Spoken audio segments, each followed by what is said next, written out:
When you're a kid, you think, boy, I was young and dumb when I was a toddler.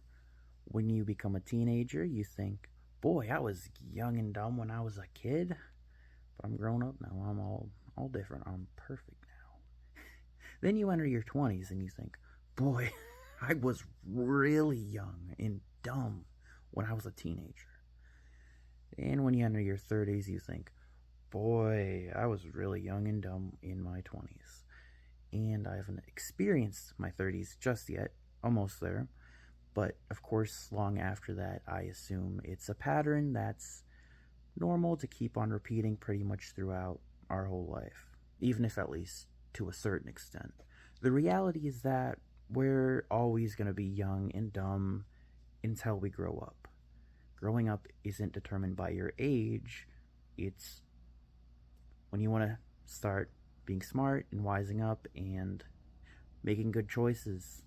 And of course, you can only truly make the best, the most good choices when you have God. If you're constantly seeing your younger self as stupid, who always somehow made the worst decisions in your past, well, clearly something needs to change. You need to realize that it won't stop unless you stop it. And for me, while I was trying to stop being just so young and dumb, I just wasn't really letting God help me for the most part. And so there was really, honestly, no way I myself could break free, could actually get out of these dirty, sinful habits. I knew what I was doing. I knew the truth. I grew up in church, and I was just being young and dumb and selfish and wanted to live on my own terms and not fully on God's terms. And boy, that did not go well at all. I used to be so bad that, like, unless someone asked me if I was a Christian and I said yes, people wouldn't know. Like, that actually happened to me at least, like, once or twice, I remember. And, like, boy, that really hurt to think about. It's like, that's how you know you're not a Christian. If you have to tell people you're a Christian, if you have to go around telling people what you are, it's because they're not seeing it. You shouldn't have to tell people who you are for them to know. They should see it through you. Your actions reveal your character. Your actions reveal your heart. Your words reveal your heart. The very fact that people had to ask me to find out that I was a Christian, I was ashamed of that. But I still refused to let go of my sin because I enjoyed it so much. And because of that, any part of me that ever wanted to talk about Jesus on occasion, I couldn't. Because someone preaching against the very lifestyle they're living does no one good. I would have been a hypocrite if I would have told people be a Christian and I wasn't being a Christian.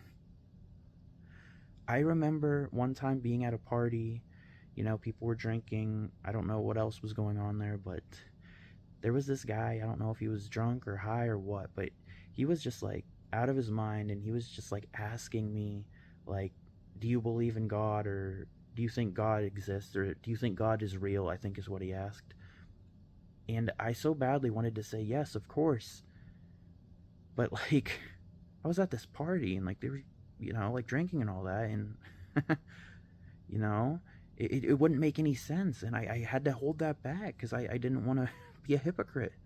It would have been hypocritical for me to say that Jesus is the truth, He's the way, but I was out here living in sin. Like, that wouldn't have helped him, right? So I didn't say anything. It's the very reason so many have no interest in following Christianity at all, because they can't see Christ in someone who's preaching Christ that isn't living that. They're not living out their faith. Of course, we're not supposed to be looking at people. We're supposed to be looking at God. Of course, we should never determine our salvation based on other people's actions.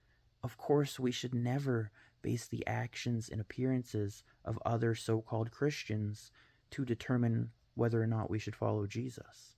We should always just look to God, because only He is perfect.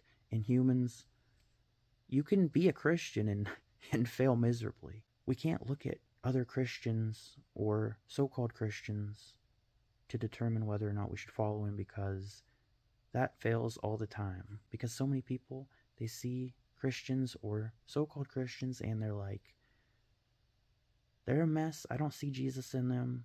It must not be real. It's not for me. Many, many, many people call themselves Christians, but a lot of those people aren't actually saved. Many call themselves Christians, but don't even read their Bible or pray or anything.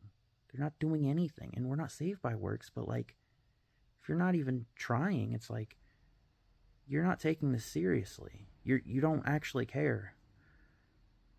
So, if you're not actually putting your trust in God, you're not saved. It's not because of your works. But if you're not doing any works, you're showing that you don't care, that you're not actually loving Him, doing what He calls us to do. So if you don't love Him, you're not saved. Right? Many call themselves Christians, but they don't even know Jesus' Jewish name. It's Yahweh, by the way, by the Yahweh, or Hebrew name, Yeshua, or even know that Jesus has any other names than Jesus.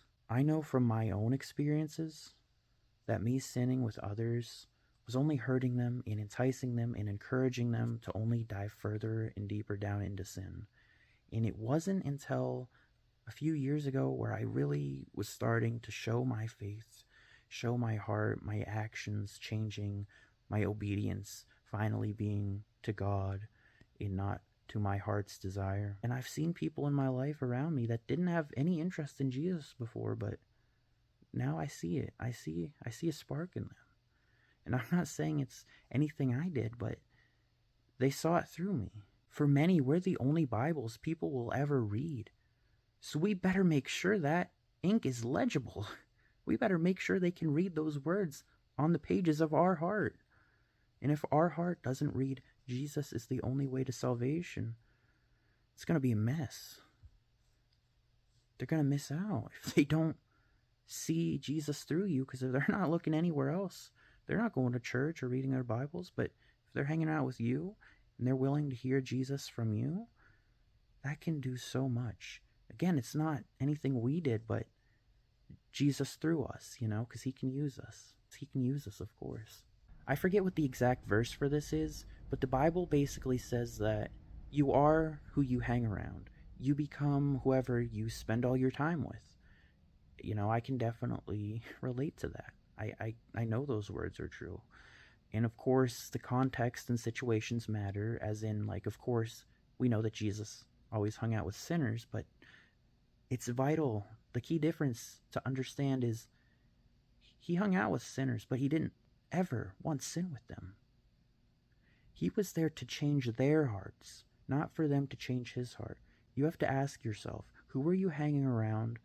Are they influencing you, or are you influencing them? Are you showing them love of Jesus? Are you showing them the love of Christ in you? Or are they influencing you, showing the love of Satan in them? And no, you don't have to be a literal Satanist to love the devil. You don't even have to believe in the devil to love the devil. If you're loving your sin, it's like the same thing. God says in His word, He has written that you are either with Him or against Him. If you are against God, you are siding with the devil, whether you realize it or not. I noticed the more I took God seriously, the more others around me noticed. And some seeing the Jesus in me, I noticed them having a desire for the same. They want that. They want that too, even if they may not fully even realize it or know it yet. There is so much power in showing your light. The light shineth in darkness, and the darkness comprehendeth it not. It's amazing. It's amazing what what Jesus' light through you can do. Shine it. Shine it everywhere. Because darkness cannot survive in the light. You shine a flashlight somewhere, there's no more darkness there. Darkness and light cannot intertwine. It's not possible. As always, I want to thank you guys for checking this video out. God bless. Shine your light, and don't be a hypocrite. God bless. Peace.